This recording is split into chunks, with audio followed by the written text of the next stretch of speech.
I was bored on the 9th of October 1940 when I believe the Nasties were still booming us, led by Adolf Hitler, who only had one. Anyway, they didn't get me.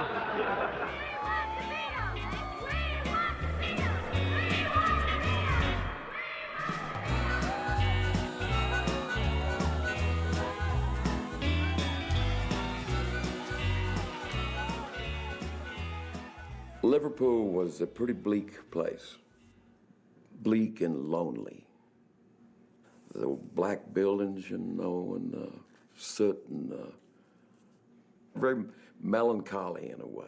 It was kind of biblical bleak. You know what I'm saying? I mean, the storms and the light shafts cutting through and the sea hitting up against that seawall. Liverpool rock and roll fans were very lucky because they had the services of the Cunard Yanks. That was the name given to the men who worked on the boats that went back and forth between Liverpool and New York. And those seamen would bring over records from New York. And this is how people in the Liverpool area got to hear the Chuck Berry records and other blues records and R&B records. When I was a kid, I was a fan of Elvis Presley and Little Richard and Chuck Berry. Up till then, all rock and rollers basically had either been black and poor, rural South or whatever, city slum. And the whites had been truckers like Elvis. So rock and roll, this bit about when did it start, I mean, when did the honkies notice it, that it was something strong, powerful, and beautiful? Julia, who was John Lennon's mother, was a big rock and roll fan and played him illicit songs like I Put a Spell on You by Screamin' Jay Hawkins. So when he started his group, it would be a curious combination of skiffle, which was the rage at the time with Lonnie Donegan, and rhythm and blues material from the States. Well, I mean, it was the Beatles really who awoke us all to black music in the 60s. I don't think we'd have heard it without the Beatles. You know, they recorded a lot of Smokey Robinson songs and sort of brought him into our view. So we owe a lot to that. John was really into black music. He was like a true musician. I don't think he looked at it like the real colors, he just looked at it for what it was, you know what I'm saying? It was at that famous Woolton Village fete in 1957 that Ivan Vaughan introduced Paul McCartney to John Lennon. He was a mutual friend. And Paul impressed John because he knew the words to 20 Flight Rock by Eddie Cochran. People tend to think they met and then they were famous, but of course there were 5 years of hard work before Love Me Do. And a few people came and went. But George Harrison came in because he was a friend of Paul's from school, and he auditioned for John by playing the song Raunchy. And of course, Ringo was the last one in because famously there was Pete Best before that. And of course, in Hamburg there'd been Stu Sutcliffe, John's great dear friend, who died. So there were several other people who could have been Beatles or who were briefly Beatles. But when Love Me Do came out, those were the 4 people who were the Beatles. When I went to art college, it was fantastic, absolutely wonderful. I integrated beautifully. After the first 2 years, it took about 2 years, John was a rebel and an individual and very enigmatic. I just couldn't resist him. I knew there were easier men in the world. In fact, I was going out with a very easy, boring man at the time. You know, sort of almost planned marriage and building societies and saving up for marriage. But I mean, John just lifted me away from all this and the excitement of college, of meeting individuals, new people, growing up. And John just topped it all for me. He was just the most outrageous character I'd ever come across. And I loved him for it. Who had to make the first move? Did the woman have to catch or did he propose? Well, they say, what is it, a woman chases a man until he catches her. Well, I suppose in a way it was a similar sort of situation. When John first met me, I'd gone through all the gamut of changing hairstyles and growing it and changing it to red and goodness knows how many other colours. And when I met John, he influenced me because he loved French film stars. He loved the accent and the mystery of Bridget Bardot and, not your down-to-earth Liverpool girl. So the closest I could get to it was to grow my hair longer. So I gradually went from red to blonde. And that's how I evolved as the nearest I could get to Bridget Bardot for John. And tight skirts and black stockings and all that business. I was thrown out of college, that's why I was always getting expelled and all that. I've been me all the time, that's him, I've been Lennon all down the line, so... But I mean, I'm not saying I haven't compromised. You're compromising by not smashing everything that you don't like when you feel like smashing it. The compromise is within yourself, One question I don't think you've been asked, you probably have, I don't know. Why are you called the Beatles? Why not? Come on, Just like any other name, eh? Yeah. It's the name John thought of. Did John think of it? Mm-hmm. No, John did. Who thought of it? Ringo, did you think of it? John thought of it. John thought of it. John thought of it. For the Please Please Me album, they included some of the rhythm and blues favorites of theirs and some that they'd been doing in their live set because, as everyone knows, they were playing for hours a night. The one that is most known of these is Twist and Shout because they recorded it in the last 10 minutes of the session when John's voice was shot from singing all day.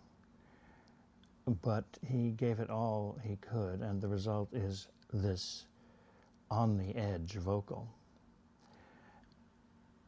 which actually is one of the rare cases when an Isley Brothers record was improved. The woo was taken from the Isley Brothers, Twist and Shout. Yeah. Which we stuck in everything, From Me to You, She Loves You, they all had that. The fans bought half the tickets by post, and then 5,000 queued, some of them for 2 nights, in hope of obtaining the rest. The manager makes sure that every member of his staff is ready for the biggest night of the year, able to cope with a terrific audience response evoked everywhere by the Beatles. The boys show the press their latest present. They're a natural, these fabulous four, bubbling over with fun, getting as much kick out of entertaining as the fans get from them.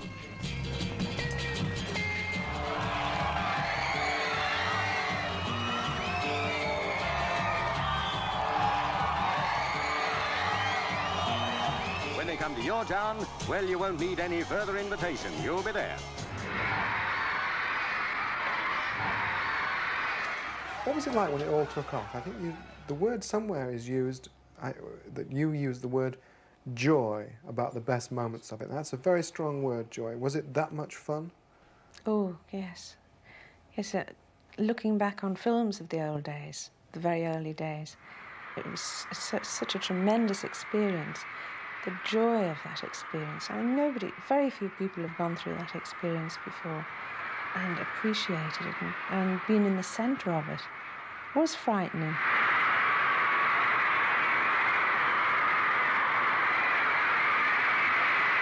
It was just overwhelming. We didn't have time to think about whether it was going to stop or carry on. It was just like, it was just something that went on and on and on and got better and better and bigger and bigger. And being in the centre of it, you just got swept along by it. Were they easy to produce? What were they like? Were they disciplined in studio, or did they muck about a lot? Oh, no, to begin with, they had to toe the line to begin with, Yeah. And, no, they didn't really muck about. I mean, they were always very dedicated. Of course, we had fun, It isn't to say we didn't relax a bit. Now, flange happened to be one of those silly words that I always used. When John Lennon heard double tracking that we'd done, automatic double tracking, or rather artificial double tracking, that we managed to devise at Abbey Road Studios, he asked me what it was. And I said, well, it's a bit complicated, John, you would understand, but it's all done by means of a double bifurcated sloshing flange.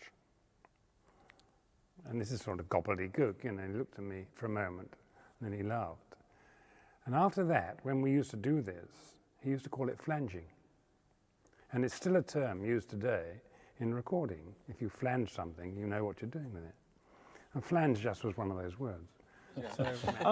Who's really in charge then? I mean, when you've got a band as big as the Beatles, who really calls the shots in the recording? Is it you or is it the Beatles? No, I mean, what actually happened was it changed. I mean, to begin with, I would say, this is what we're going to do, and then we're going to be this long, and this is how it begins, and so on. But over the first year or so, it changed because they got such great success, and they were very quick to learn. I mean, in no time at all. They learned all about studios and all about songwriting, and they were going all over the world. So after that, it then became, the leader was the person who wrote the song at the time. There were very few songs that they wrote really together, and always in the early days.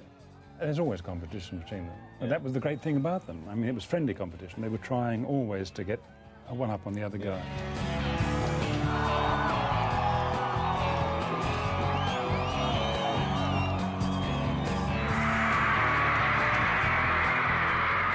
Those wonderful days, the roller coaster of Beatlemania, if you had to say one thing, what was the best? I suppose, I think the first trip to America, when I was allowed to go with them. When I was always in the background and I was always protected.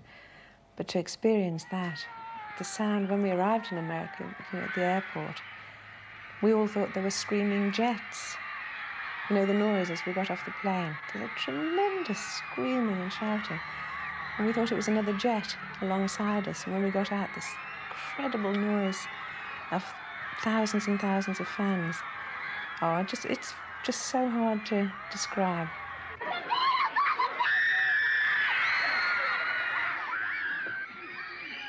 How are we going to get in then? Oh, hey, the party, everybody! Lock the door. Hi, girls. What was the worst thing about the Beatles' rise to fame, big fame? The lack of space, feeling of imprisonment, the fact that you couldn't go out on your own. You couldn't go for a walk hand in hand down by the river, you know, without constantly being... We were constantly besieged by fans. Good. Hello? By the press, by the fans. Oh, hello, yes, who do you want? Quick, speak up. The news is... Just constantly. As a pop star, of course, in those days, John Lennon was not meant to be married, was he? Oh, no, it was disastrous. I mean, as far as the fans were concerned, definitely not meant to be married. Did your wife enjoy it over there? Yeah, she loved it. Who? Don't tell him he's married. It's a secret. Oh, I'm sorry. No, I'm sorry about that. How long was it a secret for? Oh, about 12 months, maybe 18 months. During the time that I was pregnant, you know, that it was all very quiet. Did you feel resentment about that? Not really. Not really, no. Again, perhaps I should. In retrospect, I should. I should have been a totally different sort of character during the whole time. But no, at the time, I was concerned about the baby to come. I was happy that we were married.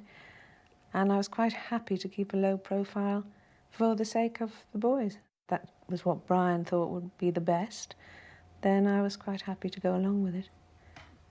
Did you ever feel that you were a rival to Brian, or that Brian was a rival to you? I didn't feel a rival to Brian. Maybe on Brian's side, he felt that I was a rival to him, because he did have a great love for John. John and I were very close and very tight-knit. We had been going out together for 3 years before we were married. And we had quite a very strong understanding.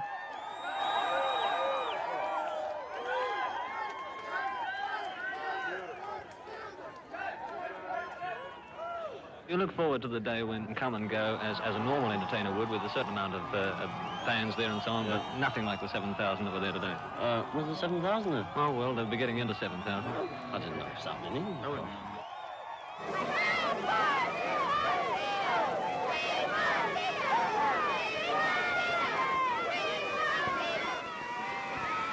At the moment, I love all this. I think we all do. I mean, wouldn't you? It's bigger than New York, but they were outside the hotel. So a lot of them got in New York, you know, finding them in strange bathrooms and things like that. The New York hotel was a bit higher, though, you know, it was in a great big skyscraper. School was out literally at Penn Station. 1,500 screaming youngsters were on hand waiting for their heroes, the Beatles. A veteran police officer called the mob festive but potentially dangerous. But that did not deter either the fans or, according to police, publicity men for the Beatles, who allegedly provided buses to bring the fans to the plaza. Police cordons were broken down at one point by near hysterical teenagers. One girl was trampled and taken to Roosevelt Hospital, where she was said not to have been seriously hurt.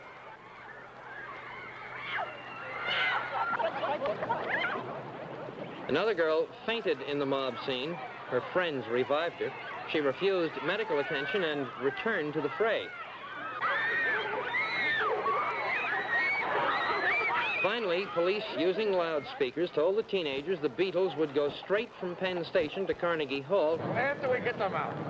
Well, we want to get up to the street with them if we can. Jack, get that through. You fellas want to... Yeah. Fellas, wait a moment. Okay. This is hardly as plush as the elevators at the plaza. Oh, I don't know. Compares very favorably. Hey, look at that. Snap that out.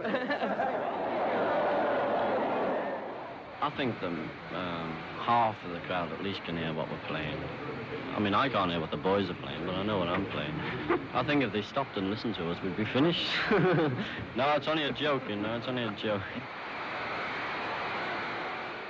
John Lennon gave a perfectly ordinary, respectable interview to the Evening Standard, in which he told the journalist Maureen Cleave that the Beatles phenomenon in America had gotten to such a size that we're more popular than Jesus now.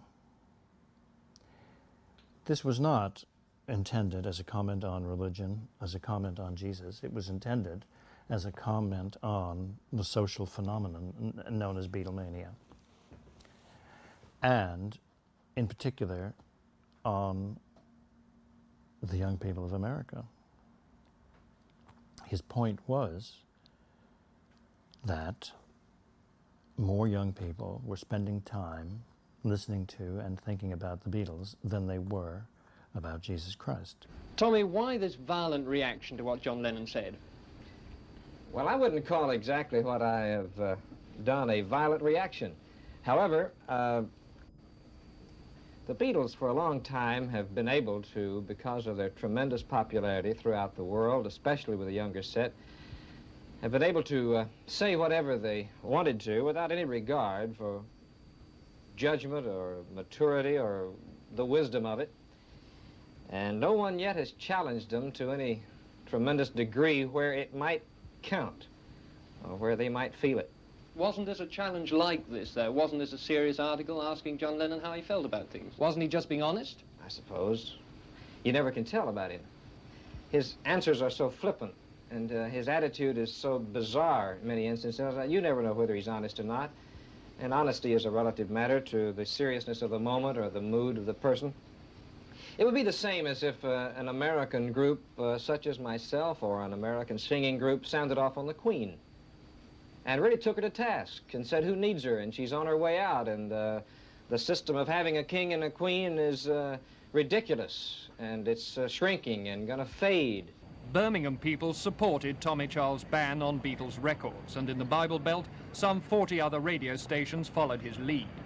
Worried that far-right extremist groups might try to become involved, Charles cancelled his plans for a Beatle bonfire, but many teenagers sent in their records and souvenirs to wacky radio nevertheless. They said, get rid of the Beatles, ban the records, let's burn them or do something with them. And we acted, of course, on our own convictions, but we were backed up by the people, especially the younger people of this area.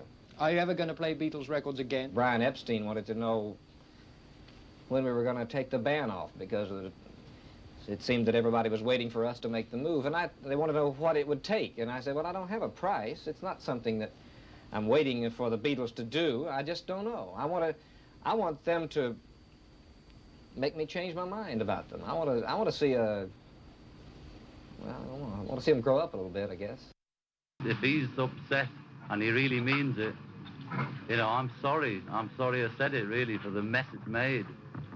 But I never meant it as a lousy or anti-religious thing or anything. You know, and I can't say any more than that. There's nothing else to say, really. You know, no more words. Linda, you run this record store. How many Beatles records were you selling before this row started? Oh, quite a few. And since? They've dropped off considerably because, I mean, maybe one a day, maybe one a week. The store hasn't thought of banning Beatles records? No, no. Of course not. We promote anything that sells. Well, I think the Beatles are a real talented group, but I think that they need to watch what they say because they're in such a position that a lot of teenagers really think of them as something really big, and when they say things like that, some teenagers are going to just believe anything they say. But are you burning your Beatles records? Yes, sir, I burn them. You burned them all yourself? I've already burned them.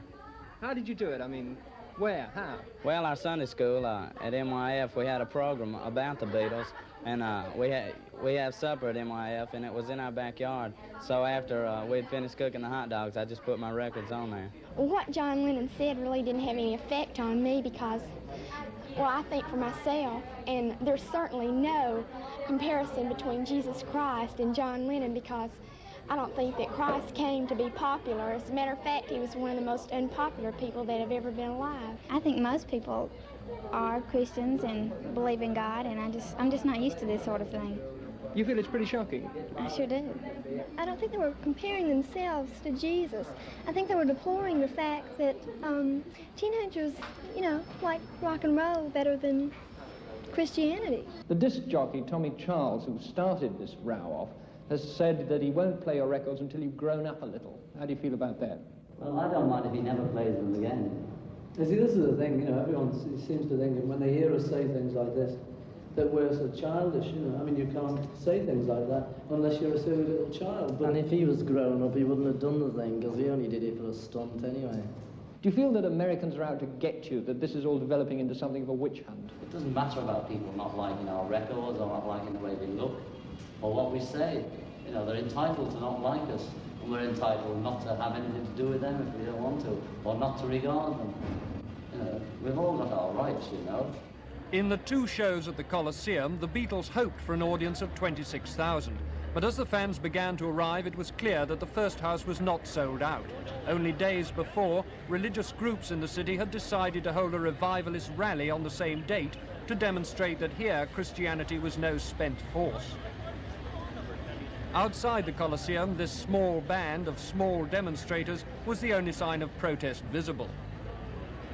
At the Beatles press conference, the questioning was friendly. The young people here were fan club officials and school magazine reporters. The only man to raise the religious issue was shouted down.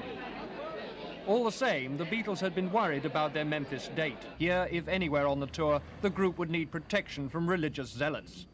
I thank God Jesus Christ is popular with me because he saved me 31 years ago. We meant more to kids than Jesus did, or religion at that time. I wasn't knocking it or putting it down, I was just saying it. I'm not saying that we're better or greater or comparing us with Jesus Christ as a person or God as a thing or whatever it is. You know, I just said what I said and it was wrong or was taken wrong, and now it's all this.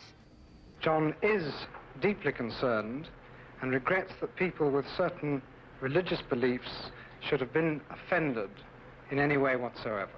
Brian Epstein wanted the Beatles to appeal to as many people as they could, which meant that they were to be universally applicable.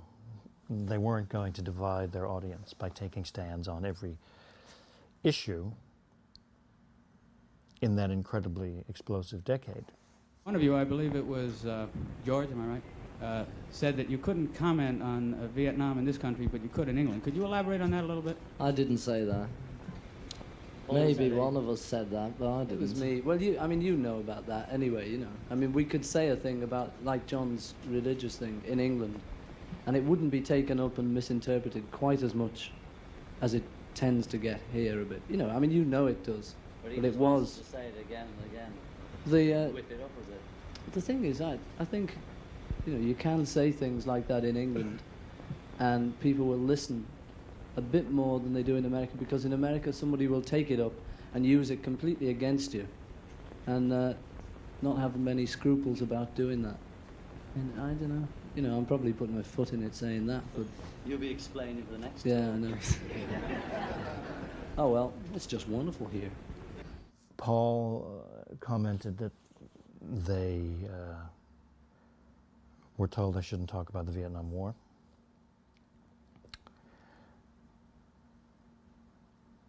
Because it was such a divisive event in America. But even so, little messages couldn't help but get through, as in Revolution, John's song. But in general, Brian succeeded. Indeed, you could probably say that Revolution was a sign that Brian was dead, because it came out the year after Brian died.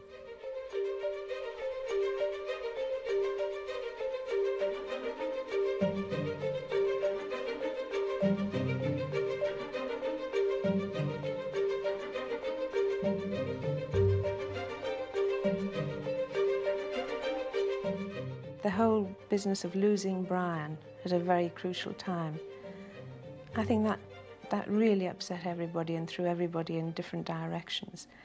And then, of course, when Yoko came along, that was another great break in the whole situation.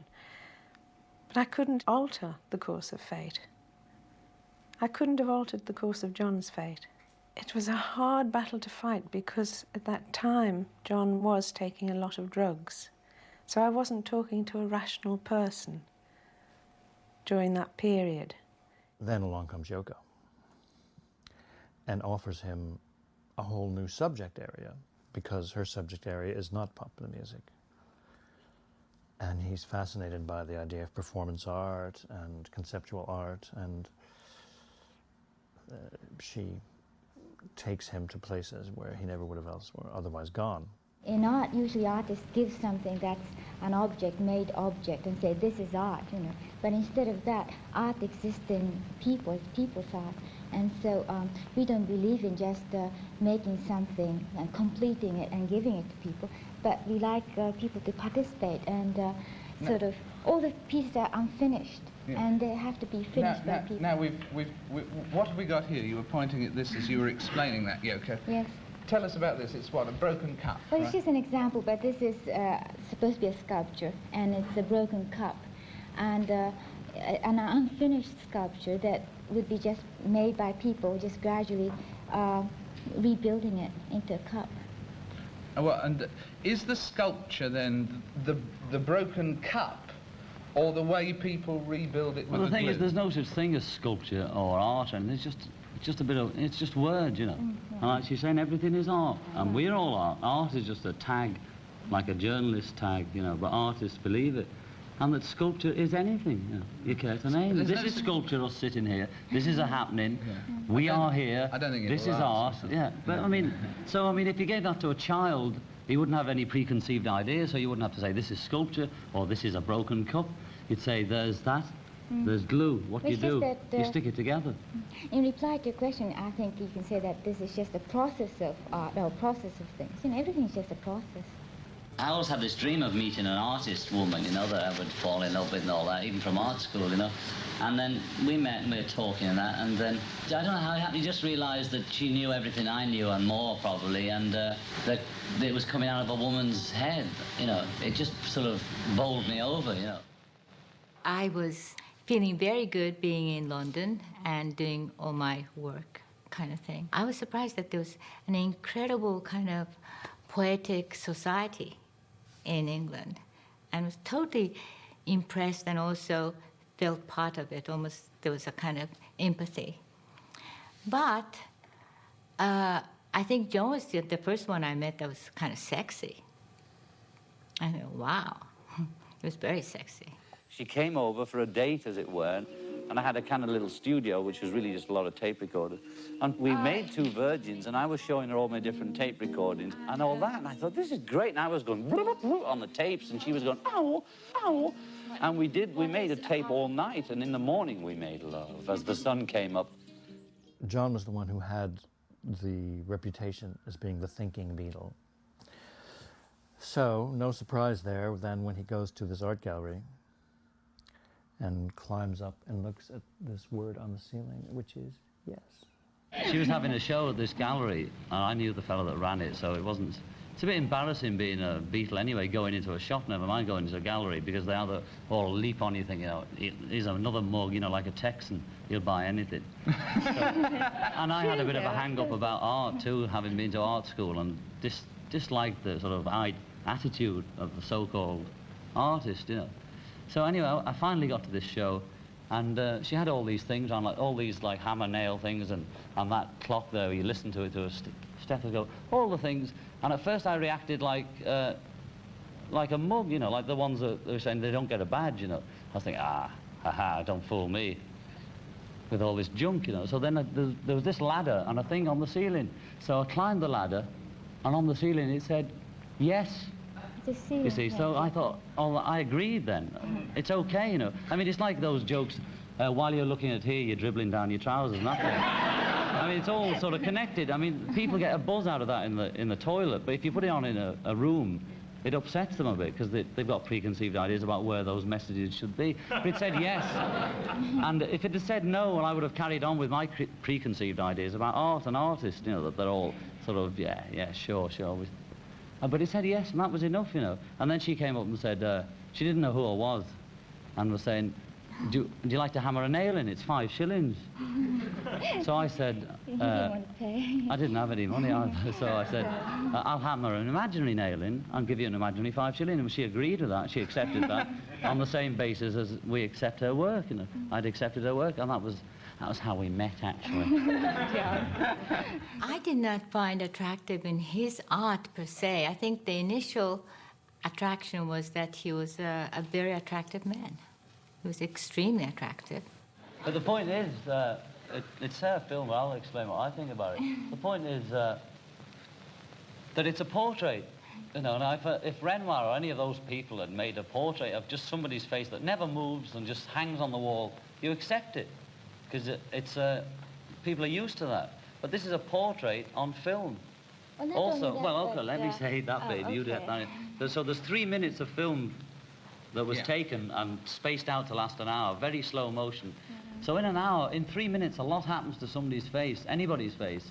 A lot of amazing things happens, a lot of movement that you never realize goes on. And in this, you've got 3 minutes under a microscope to examine anybody's face, your own. You can't be bothered sitting there for an hour looking at your own face. And amazing things happen. Your whole head changes shape. Your nose is moving. Every part of it is moving all the time, which is known. But you're not aware of this in everyday life. But in that film, you can see it. And when we showed it to her daughter, she just said, oh, look, his nose is moving. John has a funny nose. It's moving. And show it to somebody else and say, well, a film about a face for an hour, oh, yeah, sure. You know, like that. For 30 years, I've been struggling with my hostility to Yoko Ono. I have tried to get over it. I thought the murder of John Lennon would help. It hasn't. I have so many resentments against Yoko Ono, the number one being that she stripped away from John Lennon his brilliant sense of British humor, the surrealistic kind of writing and pranksterism that came out of Lewis Carroll via Oscar Wilde. Yoko thought it was silly. She never understood it. She imposed a kind of moralism, a political correctness on John that really, I think, crushed his originality. And over time, he may have been a happier person with Yoko, but he was a lesser artist. I don't know if Yoko took the fun out of John, because I wasn't there. And what happened between John and Yoko happened between only John and Yoko. I've noted that John could still tell a good joke in an interview with Yoko. He may have been very serious and earnest most of the time, but he could still tell a good joke. He's hammering it in now, third stroke, beautiful stroke, beautiful. Now, how did you feel? I know this is a terrible condemnation of me, but I just felt like a man hammering in a nail.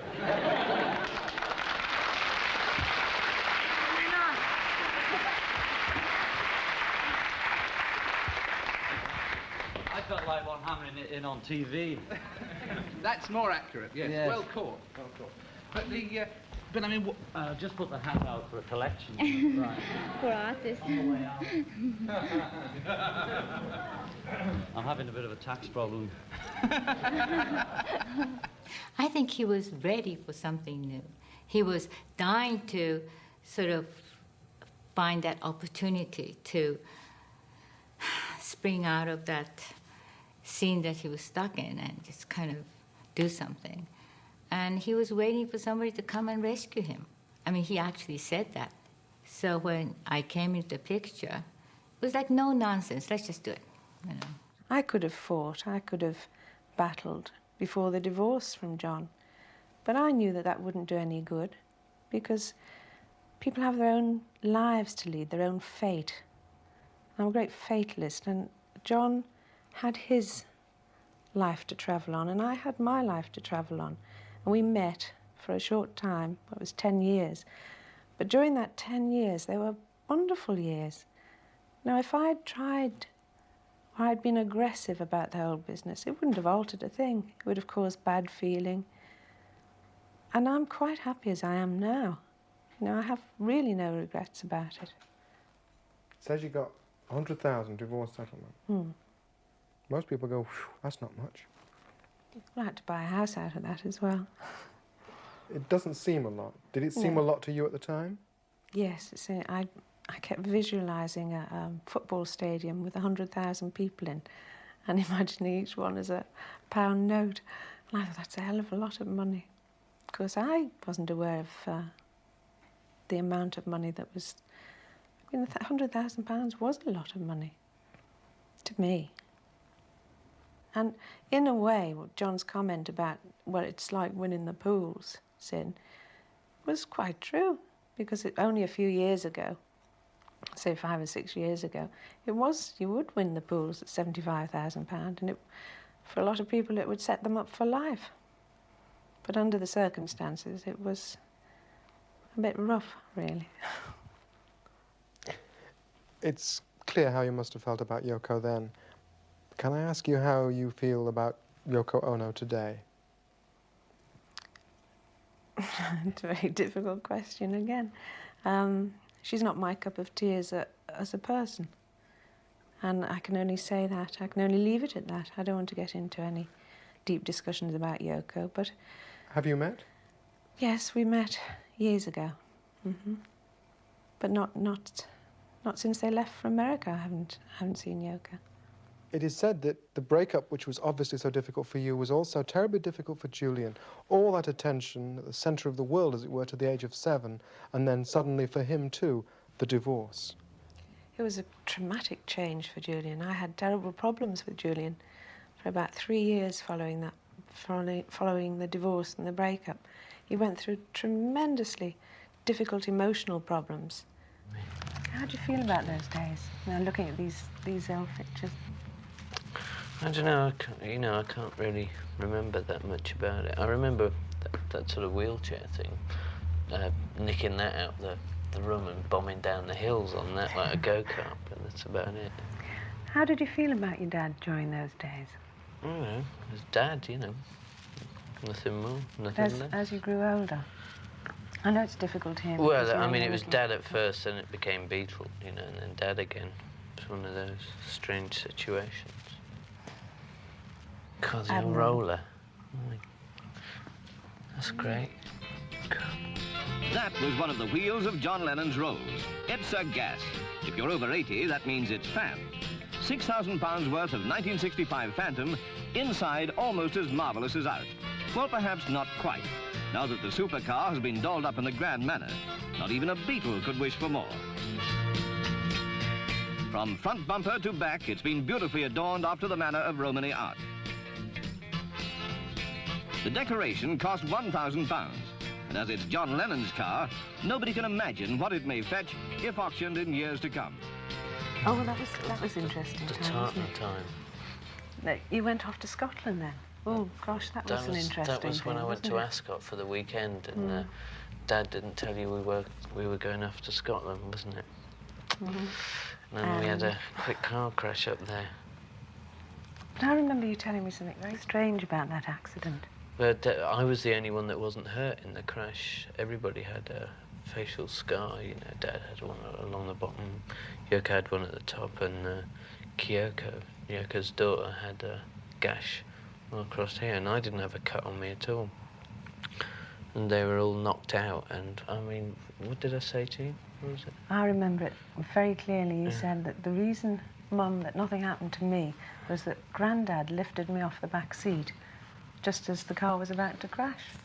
And you'd never met your Grandad. Yeah, that's a bit... Isn't that weird? As time went on and you went off to America, how did your relationship with your dad develop then? Well, I don't know, it sort of built up like it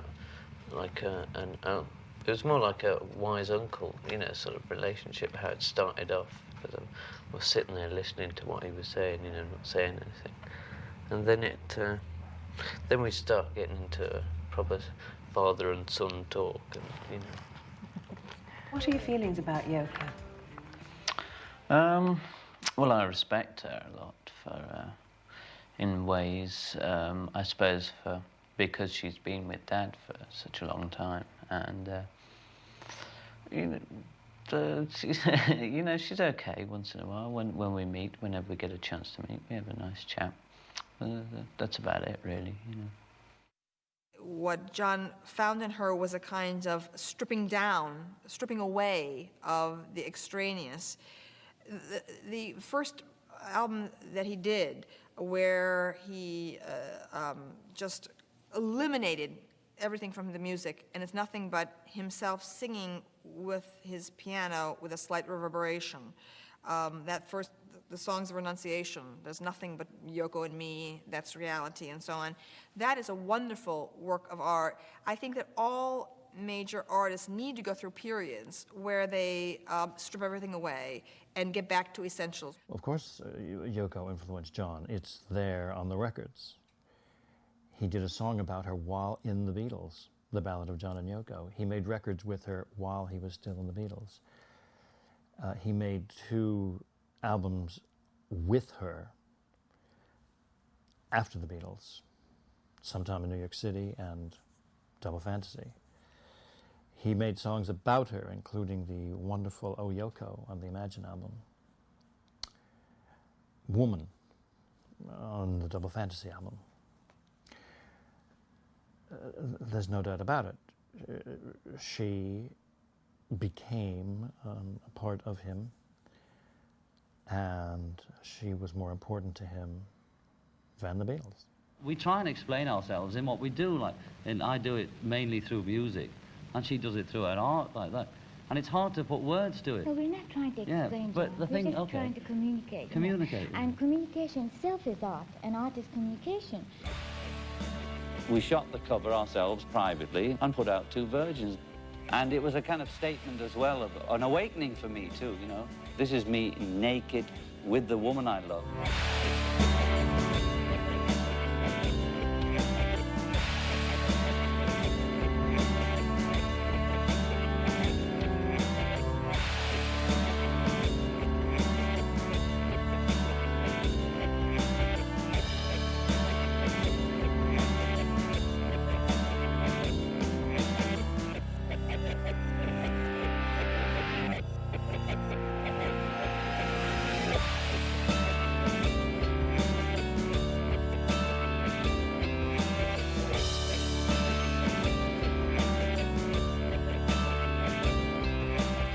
Stay in bed for 7 days, sort of, instead of having a private honeymoon.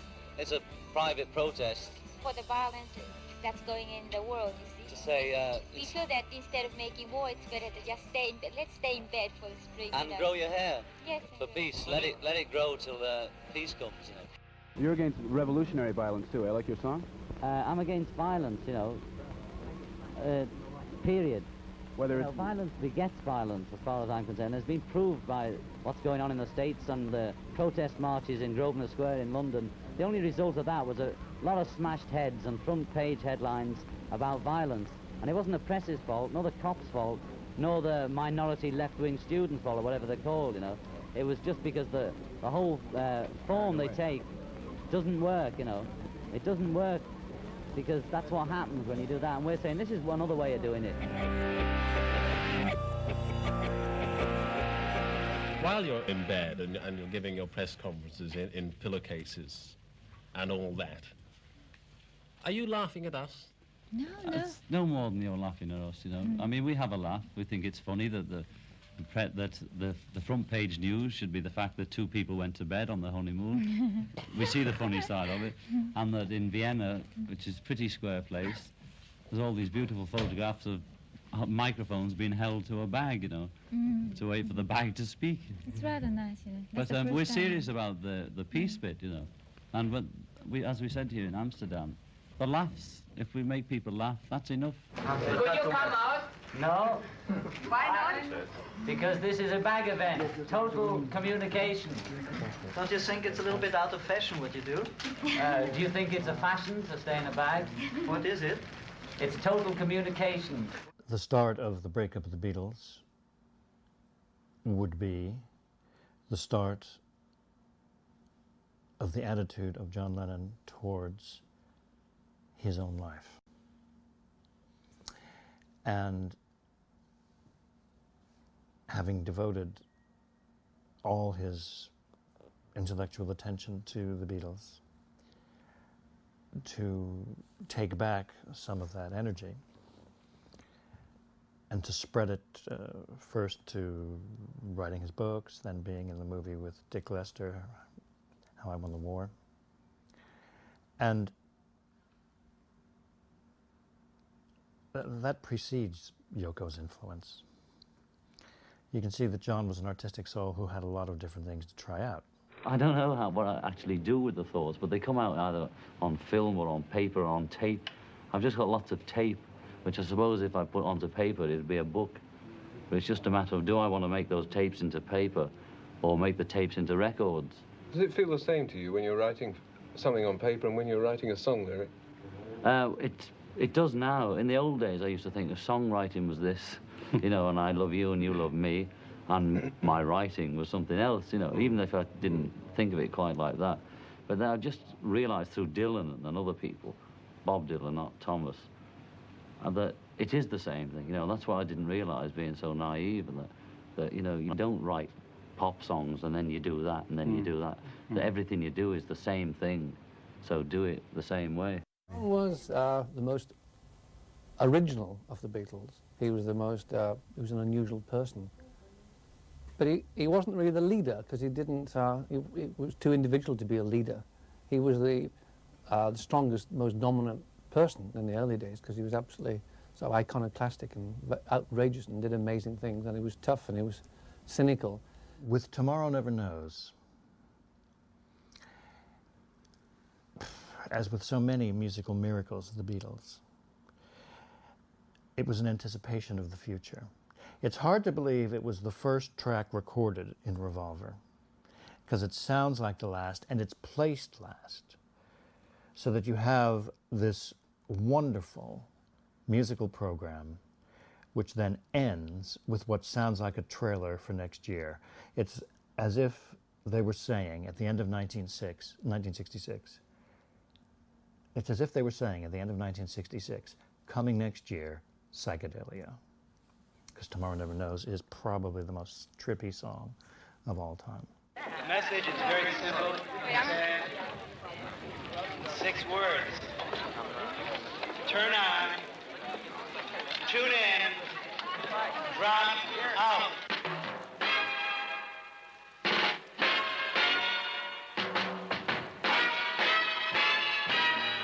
Turn on, tune in, drop out.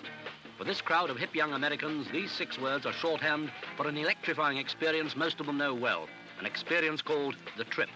The trip is a drug-induced mental explosion that has changed their whole way of looking at the world.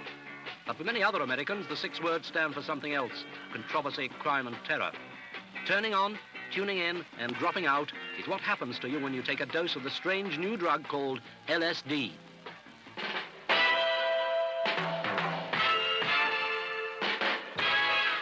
We'd had enough acid.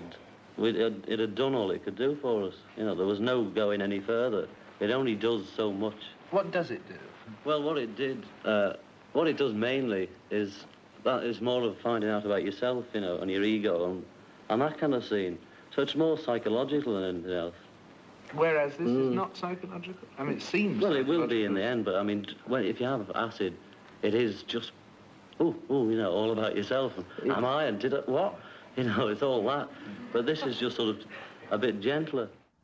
John had taken LSD before recording Sgt. Pepper, but Lucy in the Sky with Diamonds, curiously enough, was not about LSD. It was genuinely about Julian's friend Lucy and the picture in school, that's Lucy in the Sky with Diamonds. The search for the meaning of it all, of course, took them to India, got them involved with the Maharishi Mahesh Yogi.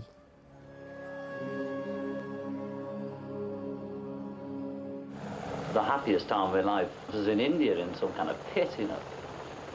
And I had a great experience over there because I was meditating 8 hours a day and things like that. And it was really some trip, like acid was nowhere, you know. Just sitting there muttering some word in a room.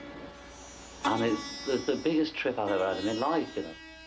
1.5 million Americans are believed to be regular users of LSD. Many others, still uninitiated, admire its heroes and talk its language.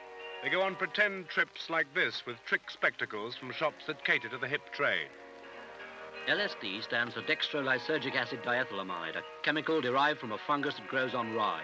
It is not addictive like heroin or cocaine, but it's far more powerful in its effects. Taken in a pill or sugar cube, it acts in an hour and lasts up to 24. During this time, the user soars into another world where the consciousness is vastly expanded, or seems to be. This is the famous psychedelic experience. Fairly paranoid and violent. That part of the trip, that's what happens on acid, folks. Then from there, you start, I don't know, maturing or thinking about the trip. The first effects of the drug wear off, and you start coasting along a bit, and you have time to look at the trees. And that developed into the actual acid scene, the psychedelic bit, you know. And everybody was grooving around with flowers and that. And then, of course, like any drug, it wears off, and you're back to so-called reality. Yesterday, John Lennon and his girlfriend, the Japanese actress Yoko Ono, were arrested, charged with the use of marijuana, and today they were arraigned here at Magistrates Court in London. He's the one who's known as the most way out of the Beatles. Right now, John Lennon is looking very hard for his car, because if he doesn't get his car, he's likely to be mobbed by... Cynthia's better than her. That girl next to me just a moment ago said Cynthia is better than her. The Beatles is the sum of the whole. And they were a genius group, but individually, they all contributed something to it, and that's really what John gave to them. He was really, in many ways, the first punk. I mean, it's strange to think back to the 60s. Even wearing long hair was looked upon as disgusting and awful.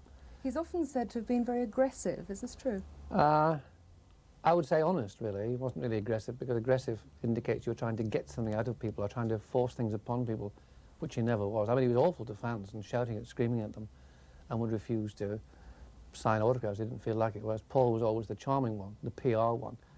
You know, Paul made things happen. And Paul really was the leader in the end, because Paul organised them, made them do various films. John was like very tough. I mean, he had that ability to be gentle and soft and was lovely, but he was, you know, he was acid too. I mean, that he gave that hard edge to the Beatles. It does seem that on occasions, John was aggressive, selfish, a little cruel, and yet you never have a hard word to say about him. You always defend him. Why? Because I defend the truth, you know, and I knew the man, and I knew the truth of the man and the heart of the man during my time with him. Why should I say something that I don't believe in? He was wonderful with me for many years. I mean, it's impossible for somebody to be wonderful all the time. Paul once said to me, you have to understand, John's mother was killed coming to visit him. That's a terrible thing for anyone to live with. She was fatally struck by a car in the street. How would any of us feel if we knew that our mother had died visiting us? So I completely understand how John could have been an upset individual, as well as being an incredibly imaginative individual. And I think to understand his behavior in the latter days of the Beatles, you do have to see him as a human being and not just one of the Fab Four. Paul and John were a great partnership, and I think John and I were a great partnership. But there are occasions in life when partnerships have to break up to go on to form new partnerships. And it did happen at that particular time, and it was, again, not coincidence necessarily, it just happened. Brian's death, the complete crash of Apple, really, because it was chaotic. A lot of freeloaders, a lot of money lost, you know, a very difficult time. All totally lost. They're all lost in their own way. And of course, there's always a catalyst in life, and I think Yoko was the catalyst at that particular time that created the breakup in the end.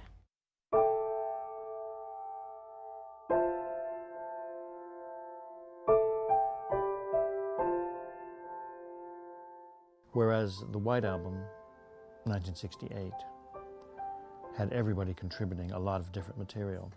John definitely takes a back seat in 1969. Paul holds it together on the Abbey Road and Let It Be albums. But there's a point beyond which you can't stretch the rubber band. It just has to go, and it was over.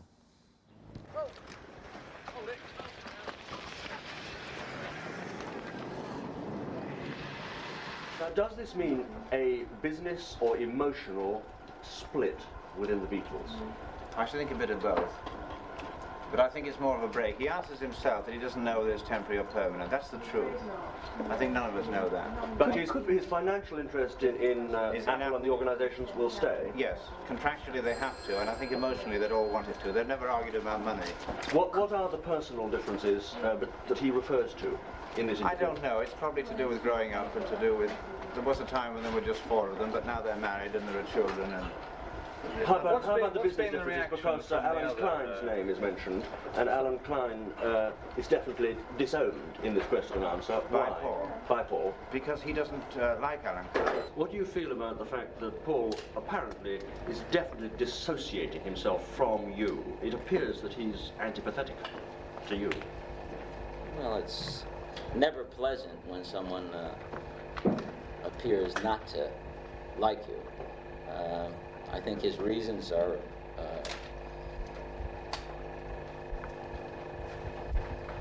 sad. I think they're his own personal problems. But unfortunately, he is obligated into Apple for a considerable number of years. When did you personally decide that Klein probably wasn't the man you thought he was? Well, you're concluding that I thought he was something, you know. My position has always been the devil in the deep blue sea. And at the time, I do whatever I feel is right. And although I haven't been particularly happy personally for quite a long time with the situation, I didn't want to make any quick moves. And I wanted to see if maybe, you know, something could work out. Do you regret signing that contract with Klein now, looking back? Which contract? The basic master management contract. Can you? That might be the one we least regret. That's very enigmatic. What does it mean? Well, Mr. Klein's contracts are amazing. You That's mean all there's I'll say strings about and them. strings on them? No, no. They're called the opposite, you know. I don't want to go into the contract business because it's all, you know, let the lawyers deal with the contracts. It's getting to a Rolling Stone article now. No, it isn't, because we're not answering. That's not the point. No, I can't tell you about contracts. I try not to regret anything. I'm not playing games with you, you know. Right. And whatever happened, happened, you know. I'm happy now. And that's about all that is important to me, that I'm enjoying myself. The main thing that Yoko and I are doing is to change the apathy that all the youth have. Our job now is to tell them that there is still hope and we still have things to do, and we must get out there and change their heads and tell them it's okay, we can change it. It isn't over just because flower power didn't work. It's only the beginning. We're just in the inception of revolution. We're just the beginning of change. I know it's hard, you know. Christ, you know it ain't easy. You know how hard it can be, man. But it is hard. So what? Everything's hard. It's going to be hard tomorrow, and it's going to be hard the next day. So what? It's better to have it hard than not have it at all. If it works, it's right. Yeah. If it doesn't work, it's wrong. Well, nobody's ever given it a chance before, have they? Nobody's ever given peace a complete chance. Gandhi tried it, Martin Luther King tried it, but they were shot. But nobody's given... You can't get peace in a king-size divan on floor 802. We don't expect to, but I mean, we're talking mainly to the revolutionaries who think they can get it overnight by breaking down the buildings, you know. They can't get it. We thought about this for months. This is the best possible, most functional and effective way of promoting and protesting against violence that our minds combined could think of. Some people sort of discovered a new reality, and some people are still sort of confident about the future. That we too are, you know. Everybody's talking about all the way it's going and the decadence and the rest of it, but nobody's really, not many people are noticing all the good that came out of the last 10 years, which is the moratorium and the vast gathering of people in Woodstock, which is the biggest mass of people ever gathered together for anything other than war. Before, nobody had that big an army that didn't kill somebody or have some kind of, you know, violent scene like the Romans or whatever. And even a Beatle concert was more violent than that, you know, and that was just 50,000. And so the good things that came out were all this vast, peaceful movement, you know. If you can't have a beautiful time there, then don't have it and stay at home in bed. The only way to get them to understand you is to extend your hand and really try to open their minds up and try to give your love, you know. That's the only way that they'll come around. They know how to beat people up, they know how to gas them, and they have the arms and the equipment. And the mistake was made that the kids ended up playing their game of violence, you know, and they know how to be violent. They've been running it on violence for 2,000 years or a million or whatever it is, and nobody can tell me that violence is the way after all that time, you know. There must be another way, but a lot of people fell for it, and it's understandable in a way, because when the bully's actually right there, it's pretty hard to say, turn the other cheek, baby. When we were in touch with the Berkeley kids during that, whatever was going on, we were peacefully doing our peace demonstration in Montreal bed, and then we suddenly were connected by phone directly to them, you know, and they were saying, help us, you know, or what are we going to do? It's going to go wrong, you know, and this was some of the people who were organising it, but they were saying, well, it's out of our control and that, and what can we say, you know, and of course I haven't got any solution. There's no park worth losing your life for. You know, I don't believe in anything else, and I don't believe there's any park or anything worth getting shot for. And you can do better by moving on to another city or going to Canada or go anywhere, and then they've got nothing to attack and nobody to point a finger at.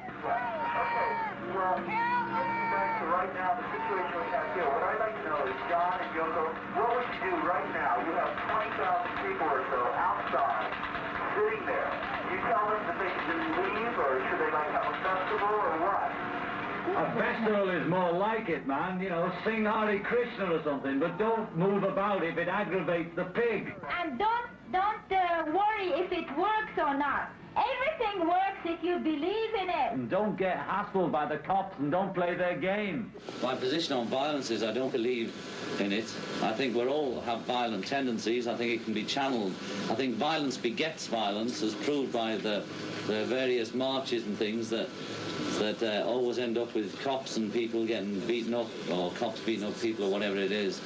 And I think marching and placards was okay for the 30s when people wanted bread, and then it sort of had some impact on people. But nowadays people are blasé about war, and they're blasé about placards and marching. And I think there's many ways of protesting, and this bed-in is one of them. It mightn't suit you, but you think of your own idea. That's all we're trying to do, is make you aware that there are other forms of protest. And if you get if you do a non-violent protest like some guy said happened in Berkeley, and then you get beaten up, well, that means it's like sitting on the seashore and you went in the deep end, or you went where the current was. So you've had the warning that this place is dangerous for swimming. So you retire, think about it, and make your next move. Don't make the same move again, because then they're going to beat you again. The Woodstock, Isle of Wight, all the mass meetings of the youth is completely positive for me.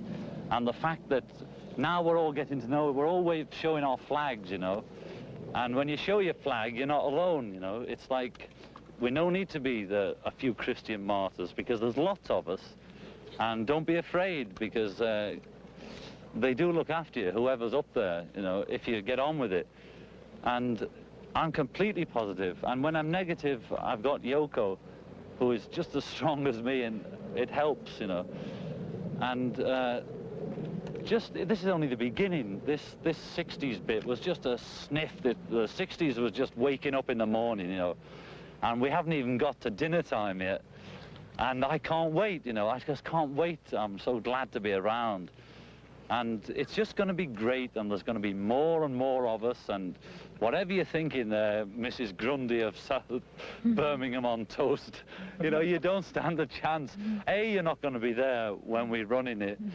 And B, you're going to like it when you get less frightened of it, you know. And it's going to be wonderful, and I believe it. And, of course, we all get depressed and down about it. But when I'm down, or when John and Yoko's down, Desmond will be up, or somebody else will be up. There's always somebody carrying the flag and beating the drum, you know. So they, whoever they are, don't stand a chance, because they can't beat love, because all those old bits from religion and that about love being all-powerful is true, you know. And that's the bit they can't do, you know, they can't handle it. Anybody can put on paper what our government and the American government, etc., and the Russian, Chinese, what they are actually trying to do, you know, and what they think they're doing. I'd be very pleased to know what they think they're doing. I think they're all insane, you know, but I'm liable to be put away as insane for expressing that. You know, that's what's insane about it. John's solo music started off as experimental, and then they released some unusual stuff on Apple or Zapple, which was for the really experimental stuff. And then, of course, they did unfinished music, Life with the Lions, #2, I think it was called. Anyway, it included the sound of Yoko's miscarried baby, the heartbeat of Yoko's miscarried baby. This was obviously not the stuff of a pop hit. And her screaming on this record was greeted with derision. Part of the problem was that Yoko, besides not being a pop music artist, was a woman just before feminism, so it was easier to write her off. She was Oriental, so it was easy to be racist. And she was older than John, so she was on the wrong side of 30. And so it was easy to not take her seriously. You had a woman who was there in the limelight with John, and obviously having a profound influence on him. But she was so different from the world of the Beatles that the general public just didn't even want to go there and check her out. They just wanted to say non-Beatle. That's why she has the reputation as the woman who broke up the Beatles. Why are you being deported? Well, the sort of official reason is something about we overstayed, both of us, so that's reason enough to throw us out. The other official reason is that I was bussed in England for pot. And the real reason is because I'm a peacenik. John, far from being a divinity in the eyes of the American government, was persona non grata. Richard Nixon was president. J. Edgar Hoover was the head of the FBI. These are people who, with hindsight, we know, took liberties with the law. I feel like I'm back in school again, you know. I've been in trouble all my life, one way or the other, and I'm back to see the head, you know, and this time they don't cane me, that's all. They don't beat me anymore. You say you've been in trouble all your life. Why is that? I'm just one of those faces, you know. People never like my face. Oh, is that what? Teachers used to get furious about it. Is it because you're anti-establishment? I guess it must show on the face, you know. Whereas a normal person would have found it easier to get his green card, John found it difficult. Nixon was afraid that he would lead riots or demonstrations by young people against the government. Do you think that you will be deported? I've no idea. Maybe it's just a process. I don't know. We better go in. We're late, you know. We'll see you when we come out if you want. Can we talk to you when you come out? We have a number of matters that we have to take care of. What the immigration is asking me to do really is to take a decision on whether choosing my husband or my child. And it's a terrible situation to be in. Will you now stop speaking out against the war because of this? No, nothing will stop me, and whether I'm here or wherever I may be. It took years for John to get his complete permission. Neil Sedaka wrote a song about his problems called The Immigrant. And there was tremendous support for him from the people until he finally won. And I take this opportunity to thank all the kids and the fans who wrote to all their senators and their petitions and all the rest of it that were working behind the scenes for 5 years with no pay or nothing, actually. Just a smile. I say, do you bear any grudge against the Strom Thurmans and the John Mitchells for putting you through this all these years? No, I believe time wounds all heals. John had this romantic notion of New York City. He loved it. He said he could go anywhere without being hassled. He'd found personal happiness. He earned that enjoyment.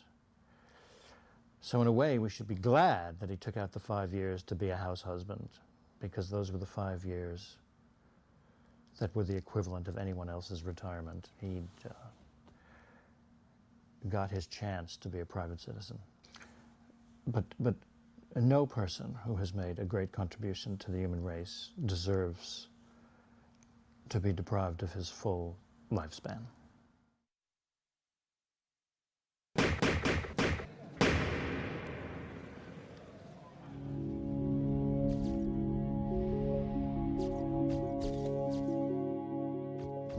The former Beatle, John Lennon, has been shot and killed in New York. News of his death reached us soon after 4:30 this morning. A man of peace, struck down by an apparently senseless act of violence. John Lennon was brought to the emergency room at the Roosevelt site, St. Luke's Roosevelt Hospital, this evening, shortly before 11 p.m. He was dead on arrival. Numerous resuscitative efforts were made after his arrival in the hospital, including transfusions, surgical procedures, other procedures, but in spite of the effort of many physicians and after many procedures, we were unable to restore the life of Mr. Lennon. Sometime shortly before 11 o'clock, John Lennon and his wife arrived back at the Dakota in a limousine. They parked the limousine on the curb right outside the Dakota. There is a driveway into which they might have gone, but on this occasion did not. They got out of the car, out of the limousine, and walked into the archway area of the Dakota. To the right, as you walk in the archway area, is kind of a vestibule, which has a doorway, a glass doorway. This individual, Mr. Chapman, came up behind him and called to him, Mr. Lennon, as he arrived at that doorway. And then in a combat stance, he emptied the Charter Arms .38 caliber gun that he had with him and shot John Lennon.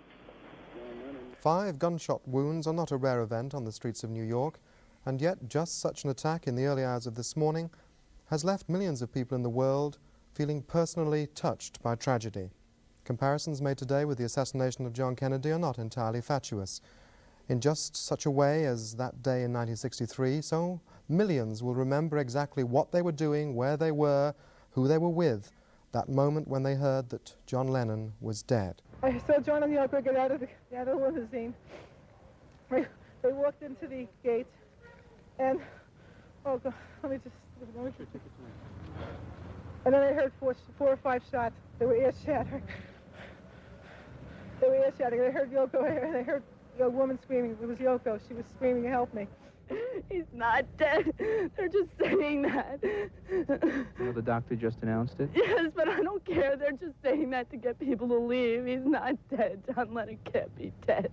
Reaction to the death of John Lennon. I was very shocked, you know. It's terrible news. What were you recording today? I was just listening to some stuff, you know. I just didn't want to sit at home. Why?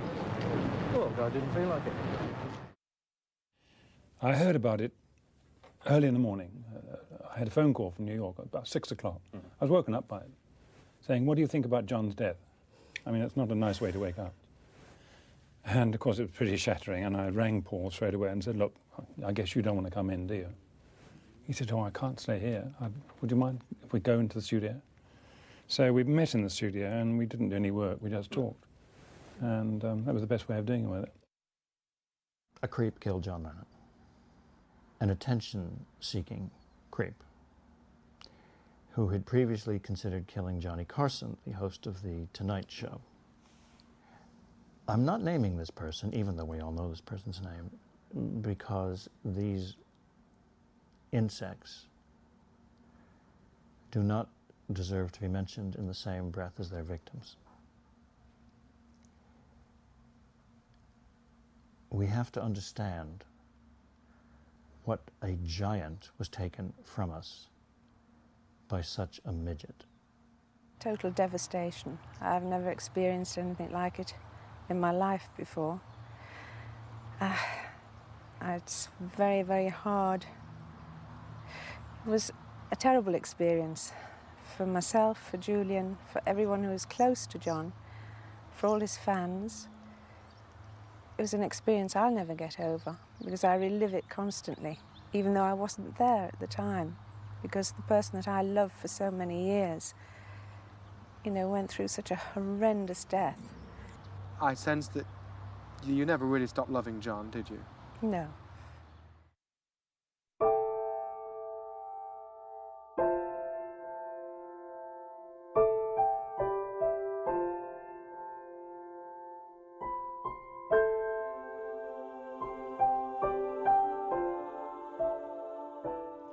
I know it's a difficult subject, and I wasn't with you at the time. I wish I had been there to tell you. Can you tell me what were your feelings the time you heard of your father's death? You can't explain it. You can't, I mean, it's just, you know, it's too much. But, I mean, I felt I had to say, I mean, stay strong, you know.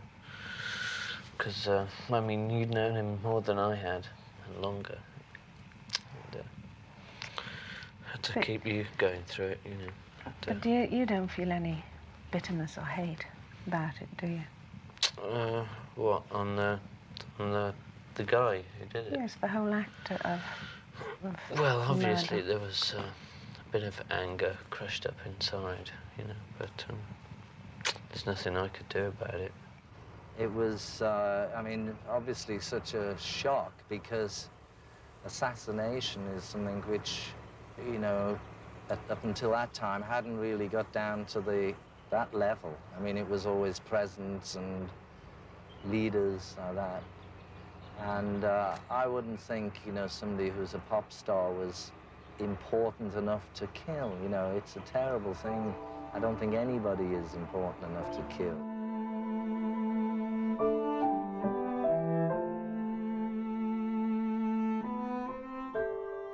It's so senseless. It's an appalling, abhorrent crime. And it's also annoying from an artistic point of view because the album that he was promoting, Double Fantasy, was proof that he still had it in him. Just Like Starting Over was a very good pop record. Woman was a wonderful record. Beautiful Boy, very moving. Watching the Wheels, very perceptive study of what it was like to step back from fame. So he had more good music in him. But he had more life left in him that he deserved to enjoy because he had earned it. You've told me about this story when you were in America, 2 years before your dad died, about the feather. Yeah. Can you tell me more about that? Not really. No, he just said that if he was to pop off one day or whatever, that if there was a way of getting through to me, he'd float a white feather across the room, not down or anything, just straight across. So I've been looking now and then for signs, but I think if you look too much, you're not going to find it, you know. Just let it happen. If it does, it does. If it doesn't... Do you believe in life after death? Yeah, I think there's something going on up there. After he had been killed, and there had been so many tributes, the one that brought me to the verge of tears was in the pharmacist around the corner from the Dakota, which had a picture of him in the window that said, "We will never forget the example of our dear John Lennon." And this was like an honor from the village. And this was the neighborhood people saying, "Thank you for being yourself."